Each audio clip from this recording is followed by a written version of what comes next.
मैंने कामदेव को जीत लिया है। अब तो महाराज भोले बाबा के मन में विचार हुआ, बोले नारद जी भगवान के बड़े प्यारे शिष्य हैं, भगवान के बड़े अच्छे भक्त हैं। तो भोले बाबा ने एक अच्छी सलाह नारद जी को दी।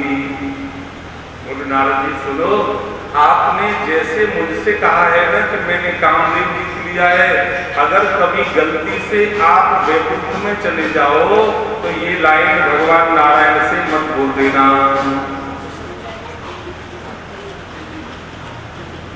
इस सलाह का भी नारद जी ने उल्टा अर्थ लगाया। क्या लगाया? बोले इन्होंने तो कामदेव को भस्म कर दिया था, इन्होंने शिव जी ने, और मैंने कामदेव को जीत लिया है, यानी मैं शिव जी से भी ऊंचा हो गया हूं, इसलिए मेरी ऊंचाई शिव जी से सहन नहीं हो रही है, इसलिए मुझे ये सलाह दे रहे हैं कि भगवान नारायण को मत बताना। नारद जी महाराज तत्काल वहां से गए। वैसे तो शायद 2-4 दिन बाद जाते, लेकिन आज शिव जी ने कह दिया है कि भगवान नारायण को मत बताना, तो आज और कहीं का टारगेट दे दिया, सीधे भगवान नारायण के यहाँ पहुंचे। श्रीमन नारायण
नारायण भगवान नारायण विश्राम कर रहे हैं।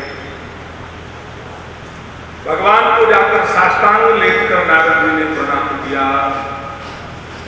भगवान ने कहा नारद आज तो बहुत दिन में आई, बहुत दिन बाद आए हो, तुम तो बहुत जल्दी जल्दी आते थे, अब इतने दिनों के बाद आए हो। तो नारद जी बोले प्रभु आता कहां से, मैं तो हिमालय में तपस्या कर रहा था, आता कहां से? अच्छा हिमालय में तपस्या कर रहे थे? हाँ। फिर अरे बोले प्रभु पूछो ही मत, कोई छोटी मोटी तपस्या तो नहीं। भगवान बोले तुमको तो सांप लगा हुआ था, ज्यादा देर में टिक नहीं सकते हो, तो कितने घंटा आधा घंटा तपस्या करी होगी? अरे नहीं प्रभु पूरे 100 वर्ष तपस्या करी है मैंने। अच्छा 100 वर्ष तपस्या करी, वाह नारद धन्य हो, धन्य हो। नारद जी की ताली बजाओ, भगवान ने ताली बजाई नारद जी की, धन्य हो नारद। अरे नारद वाह कमाल कर दिया तुमने तो, इतनी तपस्या। बोले हाँ प्रभु मेरी तपस्या के प्रभाव से कामदेव मेरे चरणों में आकर गिर गया। भगवान ने रूखा सा मुंह बना लिया, रूखा सा। रूखा मुंह जानते हैं? जिसको हम नहीं चाहते हैं कि ये हमारे घर आकर भोजन करे और फिर मजबूरी में उसको भोजन कराना पड़े, तो हमारा चेहरा उस समय होता है, उसका नाम है रूखा सा चेहरा। बोलो जय राम जी।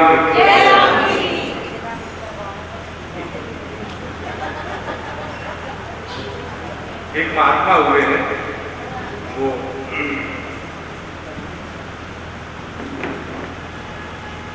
तो महात्मा जी की जो माता जी की पत्नी थी, वो संतों से बहुत चिढ़ती थी मन में, और महात्मा के पास तो महात्मा ही आते थे। एक दिन 5 साल महात्मा आ गए, तो कहा महात्मा जी ने, देवी ये आगे संत,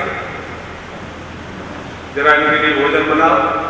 तो उन्होंने रूखा सा मुंह बना दिया। आप समझिए रूखा मुंह। बोले तुम्हारे यहाँ तो ये रोज आते रहते हैं, मैं इनके लिए कब तक बनाऊंगी। तो सिर बांध लिया एक कपड़ा लेकर ऐसे, और सो गई। मेरे बस भी नहीं है, तो तुम जानो, तुम्हारा काम जाने, रोज का काम मैं कब तक करूंगा।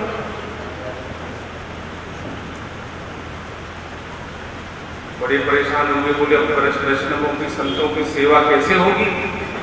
ठाकुर जी ने लीला करी, बोले थोड़ी देर बाद उसका भैया आ गया। बोलो जय राम जी की। अब आप बताओ, भैया आ जाए तो सिर बना रहता है कि खुल जाता है? जोर से बोलना।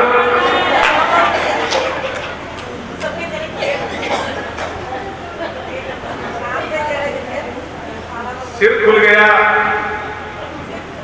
महात्मा ने कही, बोले तेरे सिर में दर्द हो रहा था तो सिर बांधकर पड़ी थी। बोले अब ठीक हो गया। कैसे ठीक हो गया? अब मेरा भैया आ गया। तो तू महात्माओं को मत बनावे, कम से कम तेरा भैया आया है तो इसके लिए तो बना खिला। बोले हाँ अभी बनाते। फटाफट उसने काली रोटी और धोरी दाल, जानते हो काली रोटी धोरी दाल, खीर मालपुआ, खीर मालपुआ ग्वालियर में गए हो कभी प्रसादी? काली रोटी धोरी दाल बनती है, खीर मालपुआ बनाई। महात्मा जी ने क्या किया, घर में जितना पानी पीने का था वो पानी फैला दिया। अब इसने देखा मैं अपने भैया को भोजन करा दूं, तो सबसे पहले पानी का पात्र देते हैं। अब वह पानी खा नहीं, महाराज जी ने सब पानी फैला दिया पहले। तो बोली चल कोई बात नहीं, ये तो सुबह का भरा हुआ था, अब अपना भैया 5 साल में आया है, मैं ताजा पानी भर के लाती हूँ। तो ताजा पानी गांव के बाहर भरने के लिए गई, और महाराज जी ने क्या किया, वो सब महात्माओं को बैठाकर सब खीर मालपुआ जमा दी, सब खीर मालपुआ जमा दी। अब बड़ी खुश आ रही थी, बहुत खुश आ रही थी। आज भैया को मैं कितने दिनों में आया है, कितनी बार फोन किया है, हमेशा कहता है कि मैं मल्टीनेशनल कंपनी में हूँ, छुट्टी नहीं मिलती है, आज जाने कहां से आ गया है। हाँ, एमएनसी वाले कहते हैं मैं छुट्टी नहीं मिलती है, होता ही है प्राइवेट जॉब में। अब आके देखा तो वहां खीर न मालपुआ। महाराज से कह रही है तुमने मेरी यहाँ से नाक कटवा दी, टांगे सारे खीर मालपुआ, वो कह रहे हैं हमने संतों को जिमा दी। बोले तुमने मेरी यहाँ से नाक कटवा दी, ऐसे इशारा कर रही है। वो महात्मा जी कह रहे हैं, बोले यहाँ से कटेगी तो कट जाने से, ठाकुर जी के यहाँ तो जुड़ गई। अरे तेरे महात्माओं ने खीर प्रसादी पा ली, कम से कम ठाकुर जी के यहाँ वो खाते में लिख गए, यहाँ से कट गई तो कट जाने। रूखा सा मुंह भगवान ने बना लिया। नारद जी से कहने लगे, नारद जी तुमने कामदेव को जीत लिया है? बोले हाँ प्रभु मैंने कामदेव को जीत लिया है। अरे नारद तुमने कामदेव जीत लिया है तो ये कौन सा बड़ा काम कर लिया है? अरे लोग तो तुम्हारा नाम लेकर कामदेव को जीत लेते हैं। भगवान नारद जी से कहते हैं लोग तो तुम्हारा नाम लेकर कामदेव को जीत लेते हैं। ऐसा सुनते ही नारद जी महाराज और अहंकार के मारे भूल गए, और अहंकार के बारे भूल गए। भगवान ने मन में विचार किया, बोले अब मुझे क्या करना चाहिए? कि नारद कहे सहित अभिमान, नारद कहे सहित अभिमान,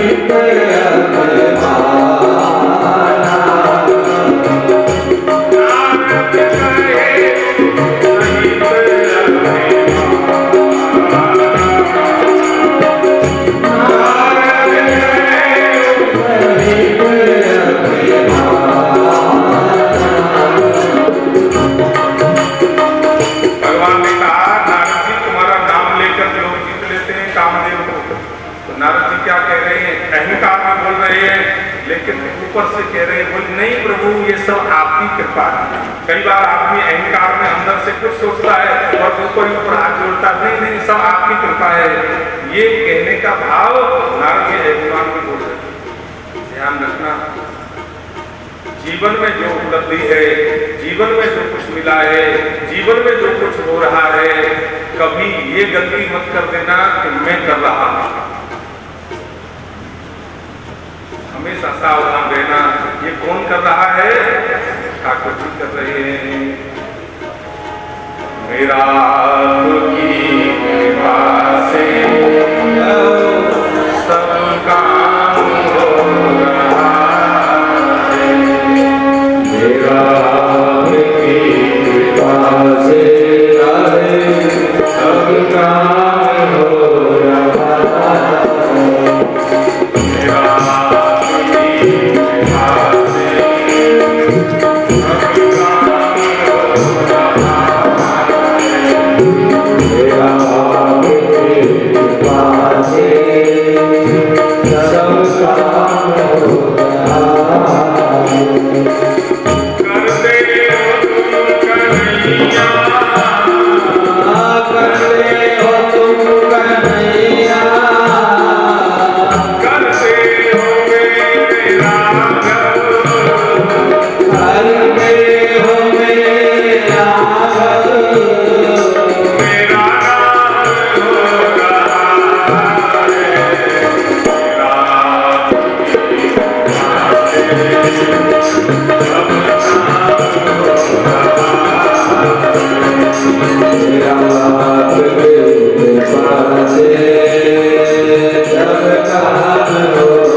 Amen.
किसका मानना? ठाकुर जी का मानना। अपना है ही क्या? अपना तो भाई अपना शरीर भी नहीं है।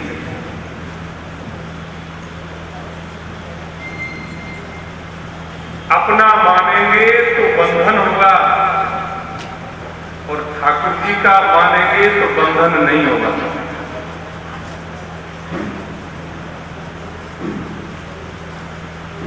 अपना अपना अपना सब कुछ ठाकुर जी का है। दुर्योधन से पूछा सब कुछ किसका है? दुर्योधन ने कहा नारद जी से, बोले सब कुछ मेरा है। और युधिष्ठिर से पूछा, बोलिए सब कुछ किसका है? युधिष्ठिर ने कहा सब कुछ ठाकुर जी का है, मेरा नहीं है। नारद जी ने पूछा महाराज सब कुछ ठाकुर जी का है तो आपका क्या है? बोले मेरे ठाकुर जी। सब कुछ ठाकुर जी का है लेकिन मेरे ठाकुर जी हैं।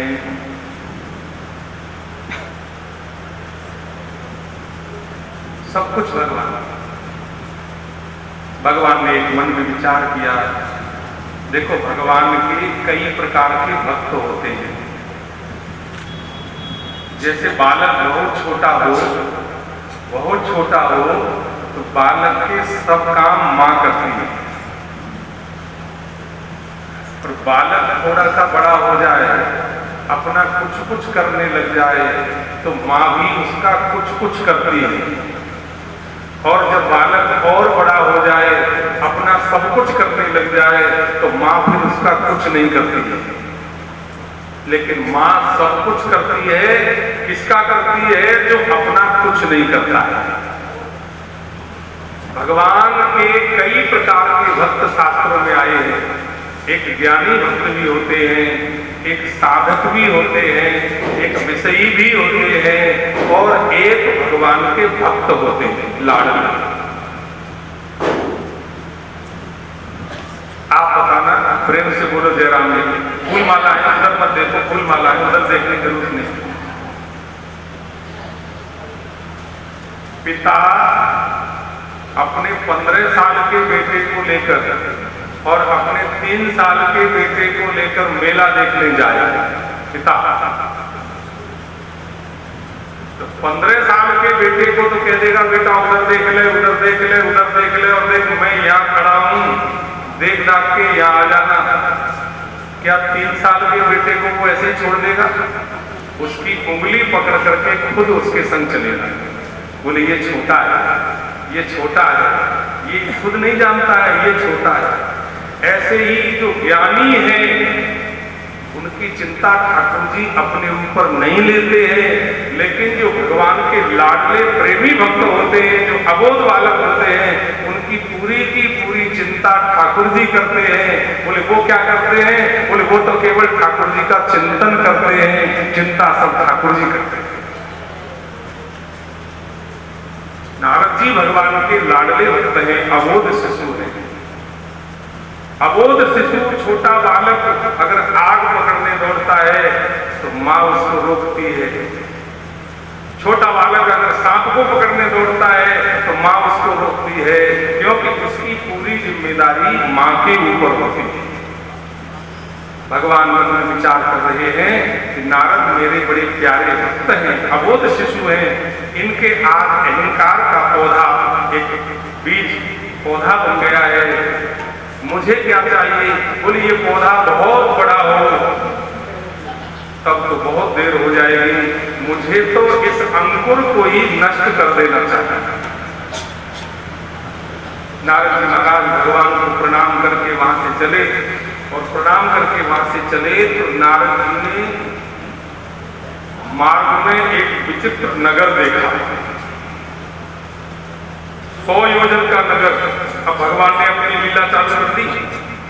किस लिए चालू कर दी? वो नारद जैसे अबोध शिशु के अहंकार के पौधे को उखाड़कर फेंकने के लिए। 100 योजन का नगर, पूरे 100 योजन का, 100 योजन का मतलब है 400 कोस का, 400 कोस का मतलब है 1200 किलोमीटर का। पूरे 100 योजन का नगर। नारद जी की इच्छा हुई, बोले इस नगर को मैं देखूं। वहां के राजा हैं जिनका नाम है शील निधि। शील निधि नाम के राजा वहां हैं। नारद जी गए, बड़ा विचित्र महल प्रवेश किया। शील निधि राजा ने उनका बड़ा स्वागत किया, आओ महाराज, आओ महाराज। शील निधि राजा के एक कन्या थी जिसका नाम था विश्वमोहिनी, और अगले दिन उस विश्वमोहिनी नाम की कन्या का स्वयंवर होने वाला था। अनेक अनेक प्रकार के राजकुमार उस स्वयंवर में सम्मिलित होने के लिए आ चुके थे और कुछ आ रहे थे, क्योंकि अगले दिन स्वयंवर होने वाला है।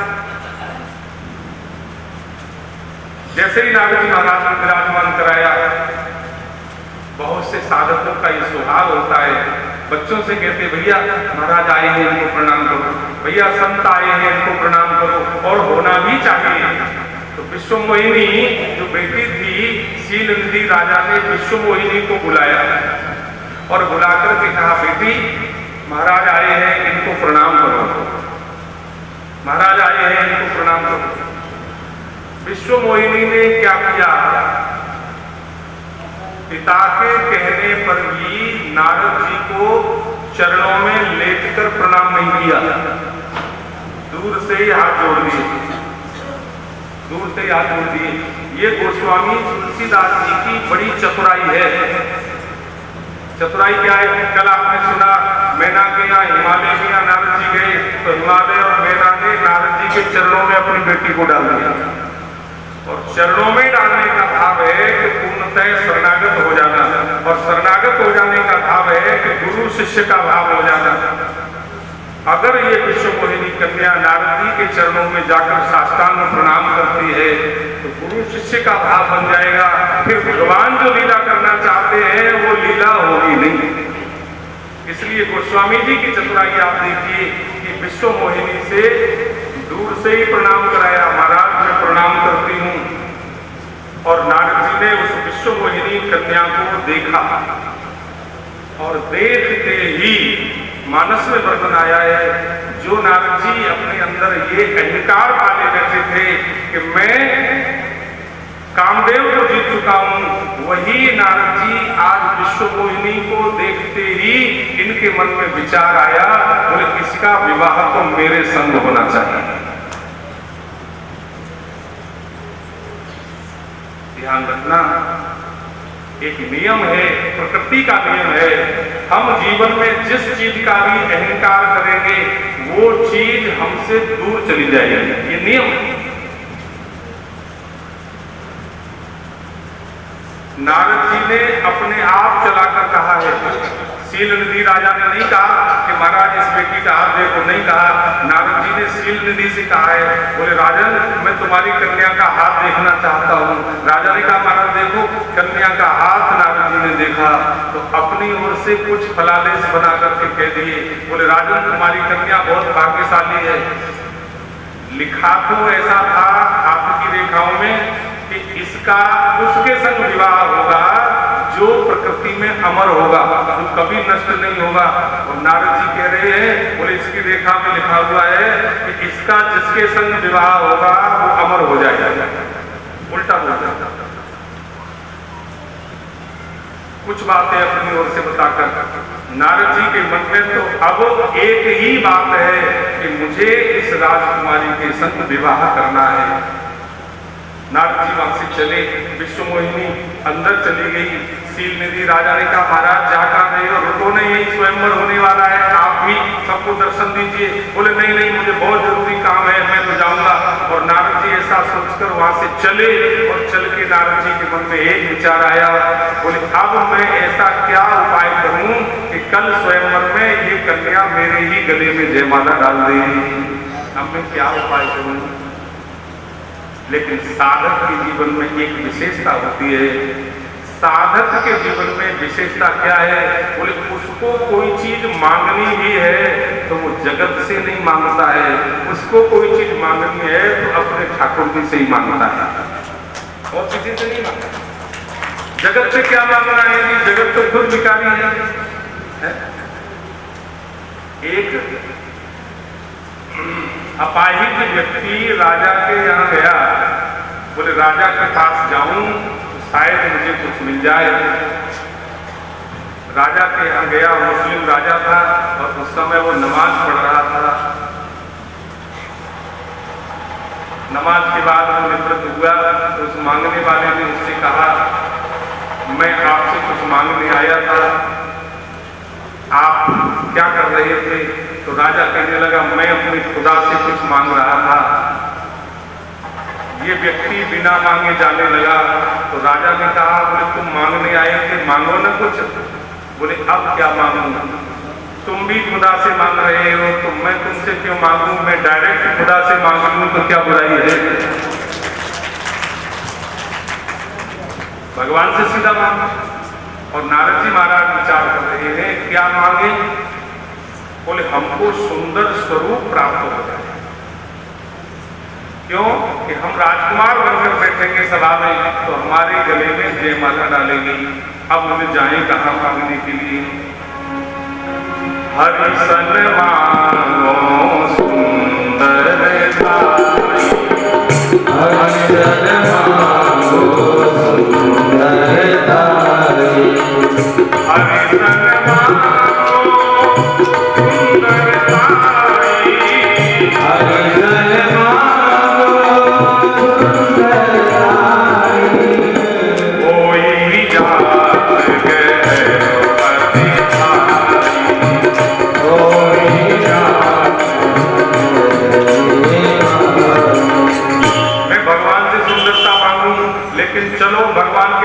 चले मांगने भगवान से सुंदरता। अरे बोले भगवान के बैकुंठ जाएंगे और वहां से लौट के आएंगे, जब तक तो इसका स्वयंवर हो जाएगा। क्या करें? नारद जी कह रहे हैं बोले ऐसा करते हम भगवान को यही बुला लेते हैं। कैसी तपस्या रही होगी जिनके मन में पूर्ण विश्वास है कि हम भगवान को पुकारेंगे और भगवान यही आ जाएगा।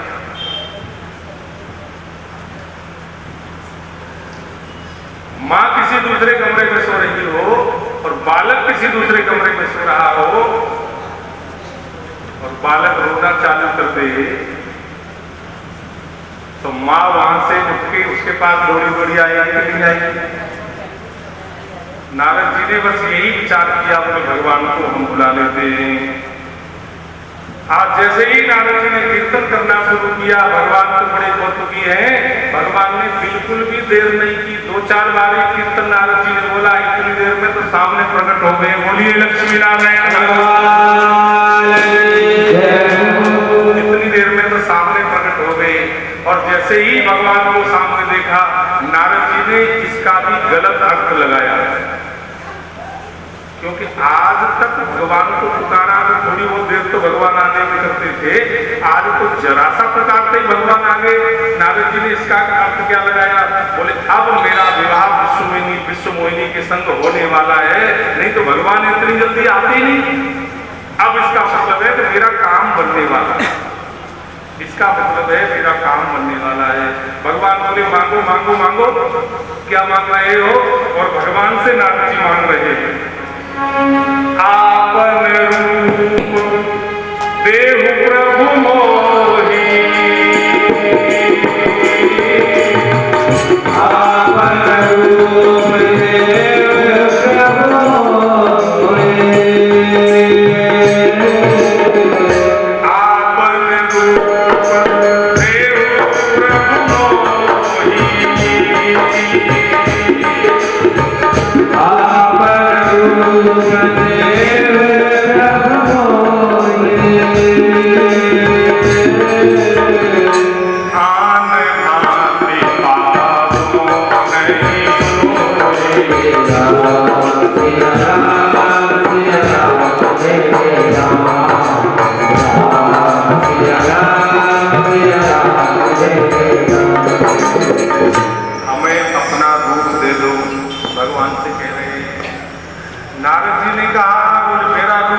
क्या करोगे? नारद जी ऐसे नहीं कह सकते भगवान से कि मैं विवाह करूंगा इसलिए अपना रूप मांग रहा हूं। बोले प्रभु आप ये सब मत पूछो कि मैं आपका रूप लेकर क्या करूंगा, मुझे तो अपना रूप दे दो। और फिर एक लाइन नारद जी ने बहुत बढ़िया कही, बहुत बढ़िया, और ये साधक के जीवन का आधार है। नारद जी कह रहे हैं भगवान से, बोले आपन रूप देव प्रभु मोही, आनि भाति पावो नहीं होही। एक बात कह रहे हैं कि जेहि विधि होई नाथ हित मोरा, जेहि विधि नाथ हित मोरा, करौ सुबे हमें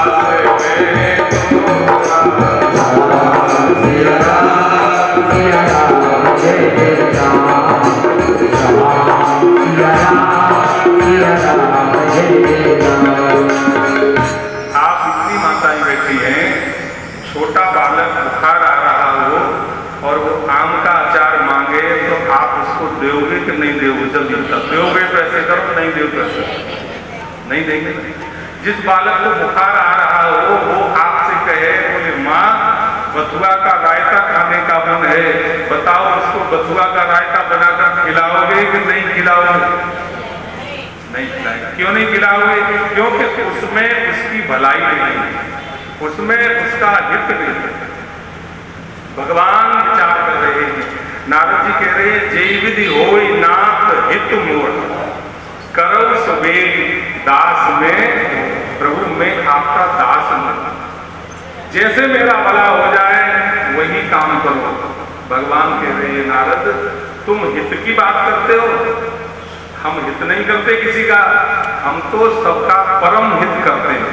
भगवान कह रहे हैं परम हित करते हैं कि जेहि विधि होई परम हित, नारद सुनहु तुम्हार, जेहि विधि होई परम हित, नारद सुनहु तुम्हार, सोई हम करवन आन कछु, बचनन मृषा हमार।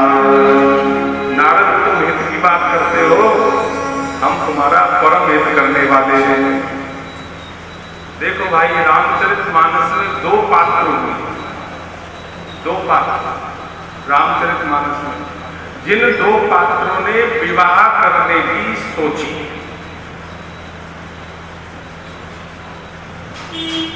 आप दर्शन करेंगे, एक नारद जी हैं जिन्होंने विवाह करने की सोची, और एक आगे शूर्पणखा जी हैं। जी लगा दिया हमने, जी क्यों लगाया? बोले शूर्पणखा हमसे अच्छी थी। अब आपको सुनकर आश्चर्य हो रहा होगा, अच्छी थी। शूर्पणखा भले ही राक्षसी थी, भले ही बनावटी वेश बनाकर भगवान के पास गई थी, लेकिन भगवान से संबंध जोड़ना चाहती थी, भगवान को कुछ अपना बनाना चाहती थी। हम तो कभी भगवान को अपना बनाने की सोचते भी नहीं। आप बताओ शूर्पणखा हमसे अच्छी हुई कि नहीं हुई? मानस में दो जनों ने विवाह करने का विचार किया, उन दोनों में भी एक लड़का और एक लड़की, लेकिन ऐसी लीला हुई कि एक लड़के को तो लड़की ने रिजेक्ट कर दिया और लड़की को लड़के ने रिजेक्ट कर दिया। नारद जी को विश्वमोहिनी ने रिजेक्ट कर दिया और शूर्पणखा को राम जी ने रिजेक्ट कर दिया। क्यों जी? आप एक बात बताओ, घर में कोई छोटा बालक हो 4 साल का, 5 साल का, और दादी बैठी हो, उसकी बगल में जाकर खड़ा हो जाए 5 साल का बालक, और दादी से कहे, दादी दादी मैं तेरे संग विवाह करना चाहता हूं। आप बताओ उस समय क्या दृश्य बनेगा? गंभीरता से सोचने योग्य बात है। कोई 5 वर्ष का बालक अपनी दादी से कहे कि दादी मैं तेरे संग विवाह करना चाहता हूं, आप बताओ दादी क्या उत्तर देंगे? उत्तर आपके दिमाग में आ गया, अब हम कहने की जरूरत नहीं। अब ब्रजभाषा में उत्तर हम दे सकते हैं, अरे मर्जा कड़ी खाए तुम जाके, तो मैं ही मिली हूं विवाह करने के लिए।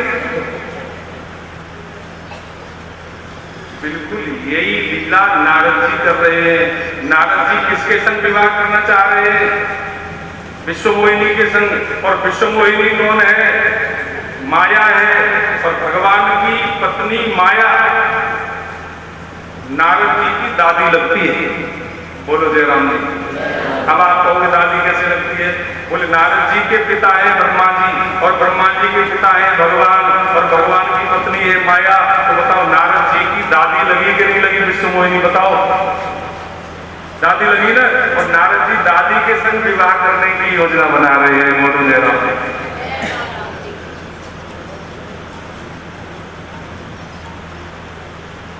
जी। यही विधि होई परम हित, नारद सुनो तुम्हार, सोई हम करब आन कछु, वचन में वृषा हमार।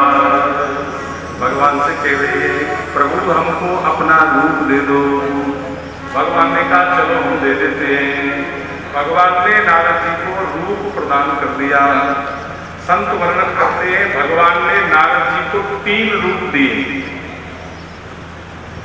भगवान का एक नाम है हरि, और हरि का एक अर्थ होता है भगवान, और हरि का एक अर्थ होता है बंधन।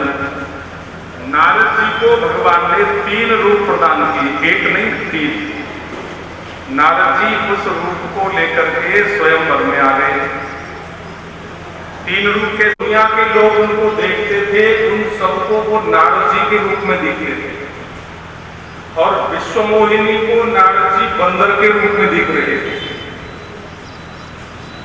एक लीला और हुई, जिस समय नारद जी शिव जी के यहाँ से चले थे, और शिव जी ने कहा था कि भगवान नारायण को ये सब मत बताना, तो नारद जी के जाते ही भगवान भोलेनाथ ने अपने 2 गण शिव जी के 2 गण नारद जी के पीछे भेजे।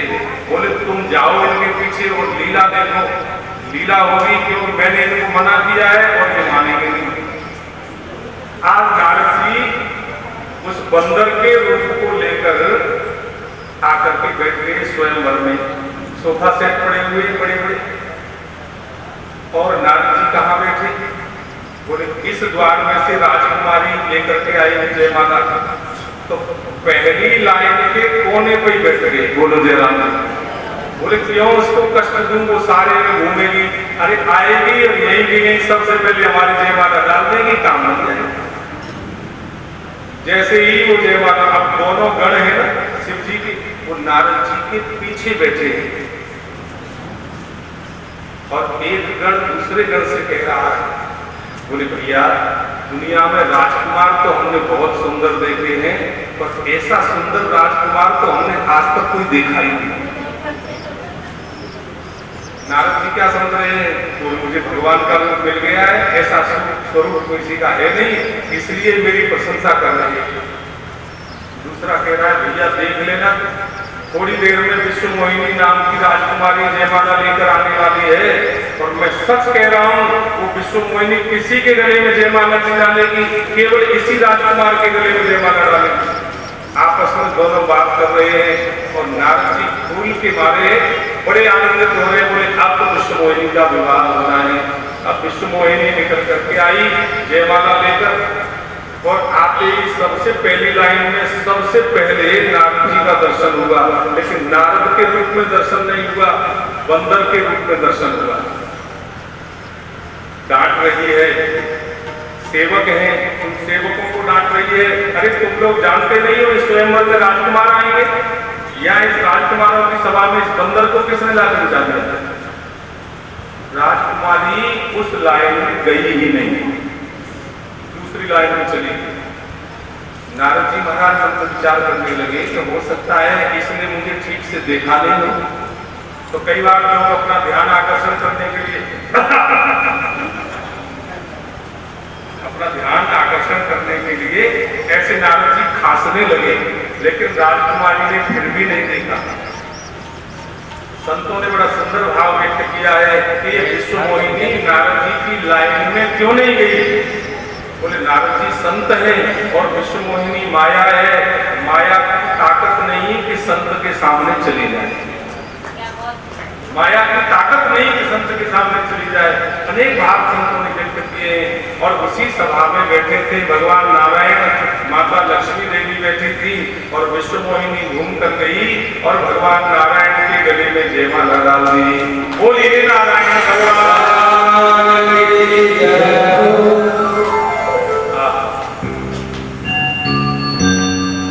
जैसे ही जयमाला डाली, भगवान नारायण विश्व मोहिनी को लेकर चले गए। नारद जी को समाचार मिला कि मैं जिस कन्या से विवाह करना चाहता था वो कन्या को कोई और राजकुमार विवाह करके ले गया।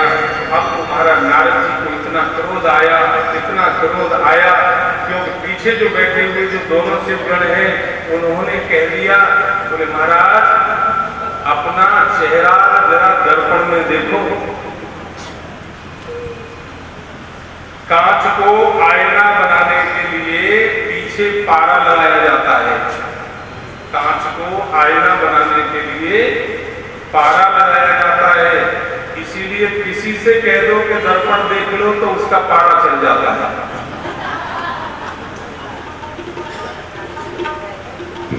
नारद जी महाराज दौड़े दौड़े गए और जल में नारद जी ने देखा अपने स्वरूप को, तो वही बंदर वाला स्वरूप मिला। नारद जी बहुत नाराज हुए भगवान के ऊपर, बहुत क्रोधित हुए और ये दोनों शिवगण वहां हंसने लगे। तो तत्क्षण नारद जी ने साप दे दिया। नारद जी ने साप दिया, बोले मैं तुम्हें साप दे रहा हूं, तुम एक संत को देखकर हंस रहे हो, जाओ तुम दोनों राक्षस बन जाओ। वही दोनों शिवगण आगे चल करके रावण और कुंभकर्ण चरण पकड़ लिए नारद जी के, बोले प्रभु हमसे भूल हो गई, हम क्षमा चाहते हैं। नारद जी को बहुत क्रोध आ रहा है, बोले जिस दुल्हन को मैं चाह रहा था मेरी दुल्हन को कौन ले गया। आगे से भगवान नारायण आते हुए दिख गए। नारद जी भगवान को तैयार थे और भगवान की एक तरफ थी लक्ष्मी जी और एक तरफ थी विश्वमोहिनी जी। ओ विश्वमोहिनी को देख करके नारद जी समझ गए, अच्छा मैं सोच रहा था मेरी राजकुमारी को कौन ले गया, आप विवाह करके ले आए हो, तुमने मुझे बंदर रूप दिया है।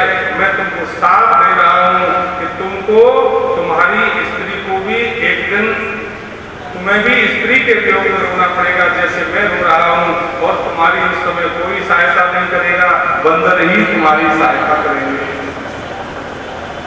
गालियां दे रहे हैं नारद जी भगवान, बहुत गालियां दे रहे हैं। विश्वमोहिनी खड़ी है और उधर लक्ष्मी जी खड़ी है। लक्ष्मी जी ने भगवान से कहा, नारद जी गाली दे रहे हैं और आप हंस रहे हो। भगवान हंस रहे थे।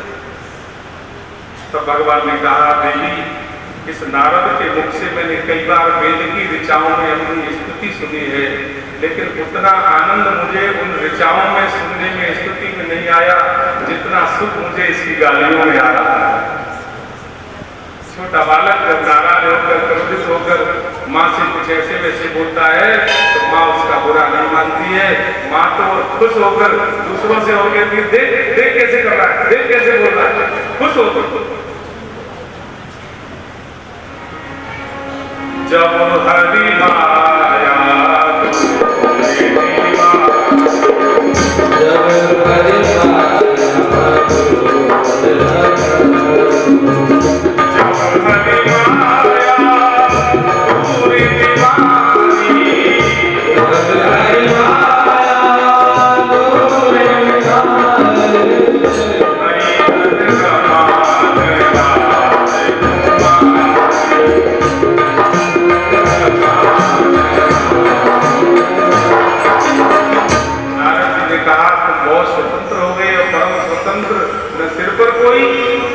जो मन में आता है वही तुम करते हो।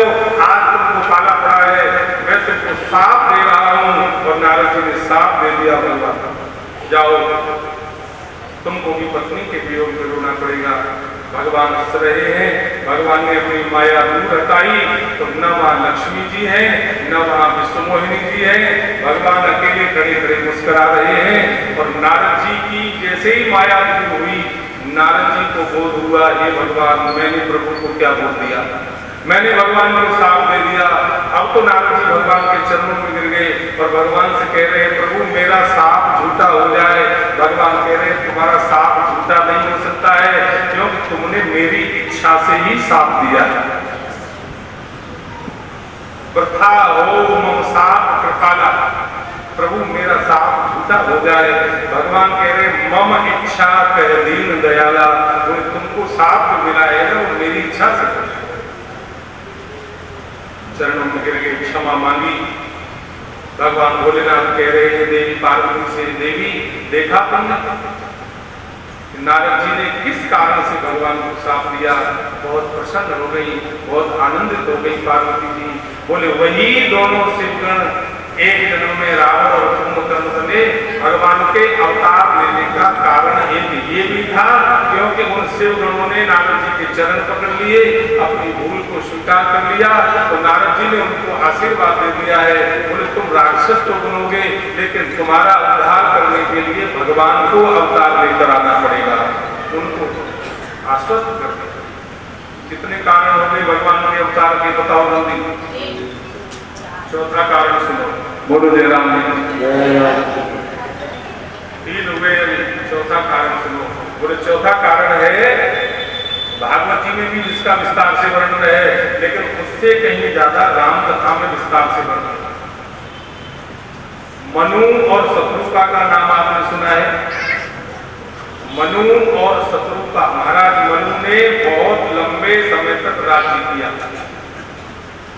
और राज्य करके उनके मन में वैराग्य नहीं हुआ, लेकिन शत्रुपा के मन में वैराग्य हुआ और राजा से कहने लगी, महाराज हमारे जीवन की वृद्धावस्था आ गई, आखिर ऐसा कौन सा दिन होगा कि हम ये सब छोड़कर भगवान का भजन करेंगे? कौन सा ऐसा दिन होगा, आप हमारे ऊपर कृपा कीजिए। यद्यपि होता इसका उल्टा है, आदमी के मन में वैराग्य होता है, वो अपनी पत्नी से कहता है चलो कुछ भजन कर लें, पत्नी ही माताएं ही ज्यादा ममता में बसती है। लेकिन मनु शत्रुपा के जीवन में इसका विपरीत हुआ है। शत्रुपा मनु से कह रही है, बोले प्रभु चले अब हम भजन करें, यहाँ रहने का मन नहीं है। आज दोनों पति पत्नी चले गए और जाकर के नैमिषारण्य में, कहा नैमिषारण्य में भगवान के नाम का जप करने लगे। उत्तर प्रदेश के सीतापुर जिले में नैमिषारण्य नाम का पावन स्थान है, वहां जाकर के भजन करने लगे। और भजन करने में दो विपरीत परिस्थितियां आई उनके जीवन में। चाहते तो हैं राम जी का दर्शन, लेकिन मंत्र जप रहे हैं कृष्ण का। ओम नमो भगवते वासुदेवाय, ओम नमो भगवते वासुदेवाय, ओम नमो भगवते वासुदेवाय, ओम नमो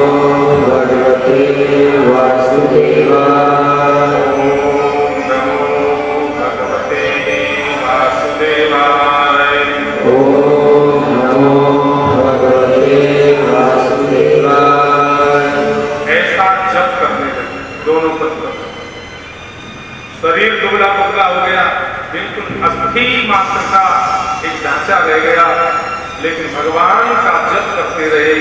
जप करते करते करते करते 6000 वर्ष बीत गए, तब तक कृष्ण मंत्र का जप कर रहे हैं, राम जी का दर्शन करना चाहते हैं। और इनकी तपस्या से भगवान प्रसन्न हो गए। आकाशवाणी हुई, मैं तुम्हारी तपस्या से बहुत प्रसन्न हूँ। जैसे ही आकाशवाणी के स्वर सुने, दोनों पति पत्नी राजा और महारानी दोनों बहुत आनंदित हुए। लेकिन इन्होंने तब क्षण आकाशवाणी से कहा, बोले जो ये बोल रहे हैं वो हमारे सामने आकर हमको दर्शन क्यों नहीं दे रहे हैं? इनकी भावना देखी तो आज भगवान राम इनके सामने प्रकट हुए। बोलिए राम सरकार की जय। भगवान सगुण भी है, भगवान निर्गुण भी है, भगवान निराकार भी है, भगवान साकार भी है और भगवान अपने भक्त की भावना के तदाकार भी है। जप रहे हैं कृष्ण मंत्र और प्रकट हो रहे हैं राम जी। कह रहे हैं मैं तुम्हारी तपस्या से बहुत प्रसन्न हूँ, वरदान मांगो, वरदान मांगो, मांगो वरदान मांगो, मैं तुम्हारी तपस्या से बहुत प्रसन्न हूँ। आज जैसे ही राजा ने वरदान मांगा, महाराज कह रहे हैं बोले एक वरदान मैं आपसे मांगना चाहता हूँ कि दान शिरोमणि जगत के नाथ कहूं सतिभाव, चाहई तुम ही समान सुत प्रभु सन कवन दुराव। बोले हम तो एक वरदान चाहते हैं। क्या चाहते हो? बोले तुम्हारे समान बेटा हमारे घर में हो जाए, स्वस्थ शरीर हो गया, अस्थि पंजन